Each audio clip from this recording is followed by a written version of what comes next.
अव्यक्तं व्यक्तिमापन्नं मन्यते माम बुद्धयः परमं भावमजानन्तो ममाव्ययमनुत्तमम्। यद्यपि जब देवताओं के नाम पर देवता नाम की कोई वस्तु है ही नहीं, जो फल मिलता है वह भी नाशवान है, फिर भी सब लोग मेरा भजन नहीं करते, क्योंकि बुद्धिहीन पुरुष जैसा पिछले श्लोक में आया कि कामनाओं द्वारा जिनका ज्ञान अपहृत हो गया है वे मेरे सर्वोत्तम अविनाशी और परम प्रभाव को भली प्रकार नहीं जानते, इसलिए वे मुझ अव्यक्त पुरुष को व्यक्तिभाव को प्राप्त हुआ मानते हैं, मनुष्य मानते हैं। अर्थात श्री कृष्ण भी मनुष्य शरीरधारी योगी थे, योगेश्वर थे। जो स्वयं योगी हो और दूसरों को भी योग प्रदान करने की जिनमें क्षमता हो, उन्हें योगेश्वर कहते हैं।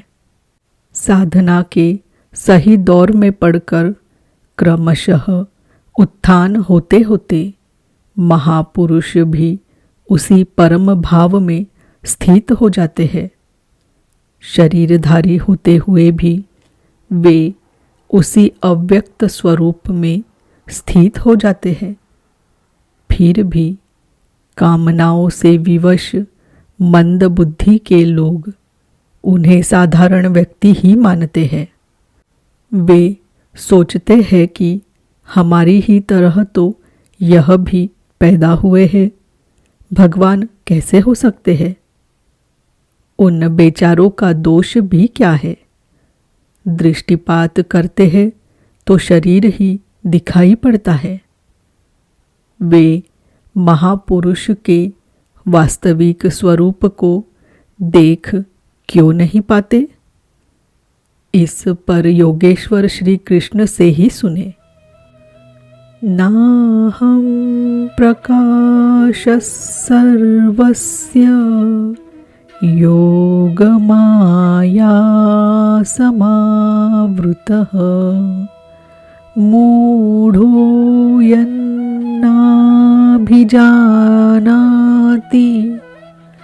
लोको मामजमव्ययम्।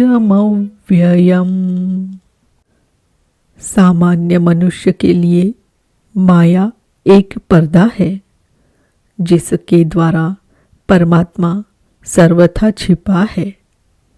योग साधना समझकर वह इसमें प्रवृत्त होता है। इसके पश्चात योग माया अर्थात योग क्रिया भी एक आवरण ही है। योग का अनुष्ठान करते करते उसकी पराकाष्ठा योगारूढ़ता आ जाने पर वह छिपा हुआ परमात्मा विदित होता है। योगेश्वर कहते हैं, मैं अपनी योग माया से ढका हुआ हूँ। केवल योग की परिपक्व अवस्था वाले ही मुझे यथार्थ देख सकते हैं।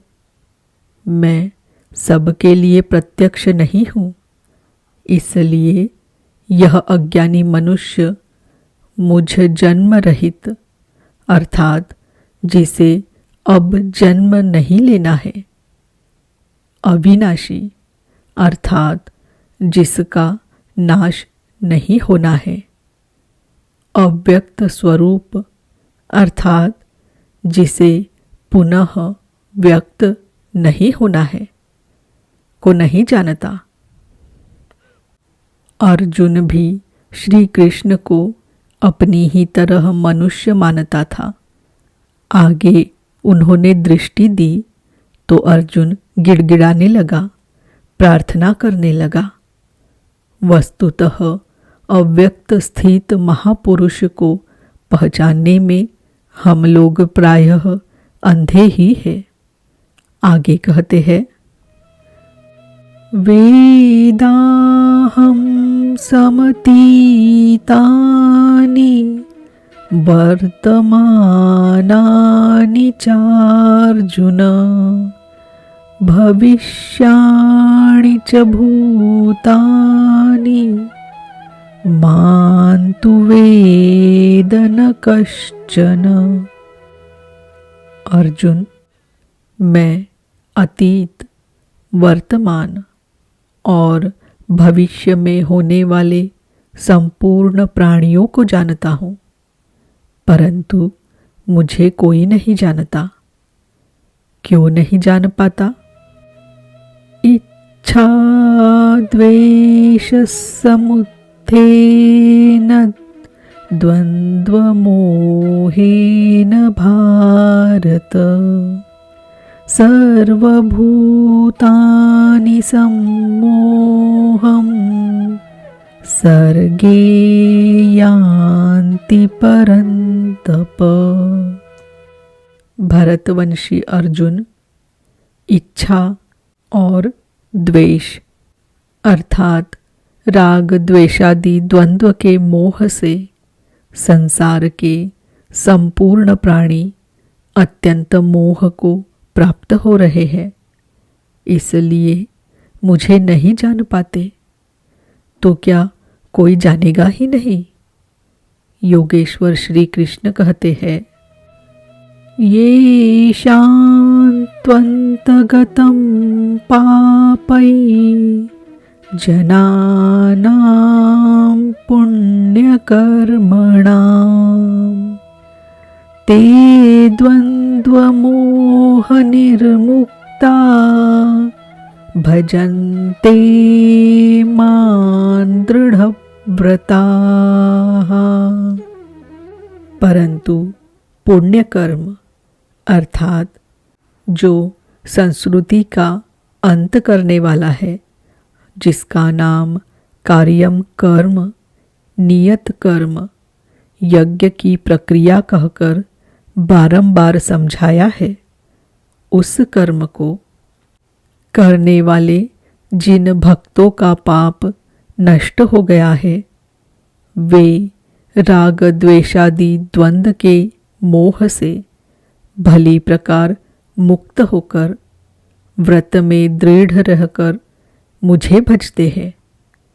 किस लिए भजते हैं? जरा मरण मोक्षाय मामाश्रित्य यतन्ति ये ते ब्रह्म तद्विदुः कृत्स्नम् अध्यात्मं कर्म चाखिलम्। जो मेरी शरण होकर जरा और मरण से मुक्ति पाने के लिए प्रयत्न करते हैं, वे पुरुष उस ब्रह्म को, संपूर्ण अध्यात्म को और संपूर्ण कर्म को जानते हैं, और इसी क्रम में साधिभूताधिदैवं मां साधियज्ञै च ये विदुः प्रयाणकालेऽपि च मां ते विदुर्युक्तचेतसः। जो पुरुष अधिभूत, अधिदैव तथा अधियज्ञ के सहित मुझे जानते हैं, मुझ में समाहित चित्त वाले वे पुरुष अंतकाल में भी मुझको ही जानते हैं, मुझ में ही स्थित रहते हैं और सदैव मुझे प्राप्त रहते हैं। 26वें 27वें श्लोक में उन्होंने कहा, मुझे कोई नहीं जानता, क्योंकि वे मोहग्रस्त है। किंतु जो उस मोह से छूटने के लिए प्रयत्नशील है, वे संपूर्ण ब्रह्म, संपूर्ण अध्यात्म, संपूर्ण कर्म, संपूर्ण अधिभूत, संपूर्ण अधिदैव और संपूर्ण अधियज्ञ सहित मुझको जानते हैं। अर्थात इन सब का परिणाम मैं सद्गुरु हूँ, वही मुझे जानता है। ऐसा नहीं कि कोई नहीं जानता।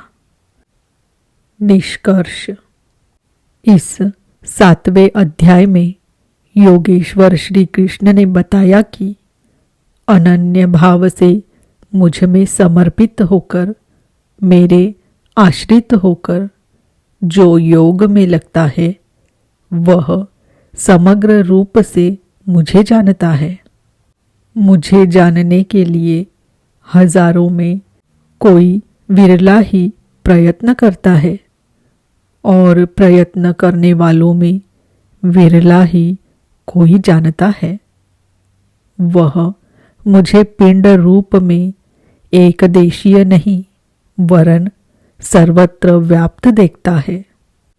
8 भेदों वाली मेरी जड़ प्रकृति है और इसके अंतराल में जीव रूप मेरी चेतन प्रकृति है। इन्हीं दोनों के संयोग से पूरा जगत खड़ा है। तेज और बल मेरे ही द्वारा है। राग और काम से रहित बल तथा धर्मानुकूल कामना भी मैं ही हूँ। जैसा कि सब कामनाएं तो वर्जित है, लेकिन मेरी प्राप्ति के लिए कामना कर। ऐसी इच्छा का अभ्युदय होना मेरा ही प्रसाद है। केवल परमात्मा को पाने की कामना ही धर्मानुकूल कामना है। श्री कृष्ण ने बताया कि मैं तीनों गुणों से अतीत हूँ। परम का स्पर्श करके परम भाव में स्थित हूँ, किंतु भोगासक्त मूढ़ पुरुष सीधे मुझे न भजकर अन्य देवताओं की उपासना करते हैं, जबकि वहाँ देवता नाम का कोई है ही नहीं। पत्थर, पानी, पेड़, जिसको भी वे पूजना चाहते हैं, उसी में उनकी श्रद्धा को मैं ही पुष्ट करता हूँ। उसकी आड़ में खड़ा होकर मैं ही फल देता हूँ, क्योंकि न वहाँ कोई देवता है, न किसी देवता के पास कोई भोग ही है। लोग मुझे साधारण व्यक्ति समझकर नहीं भजते, क्योंकि मैं योग प्रक्रिया द्वारा ढका हुआ हूँ।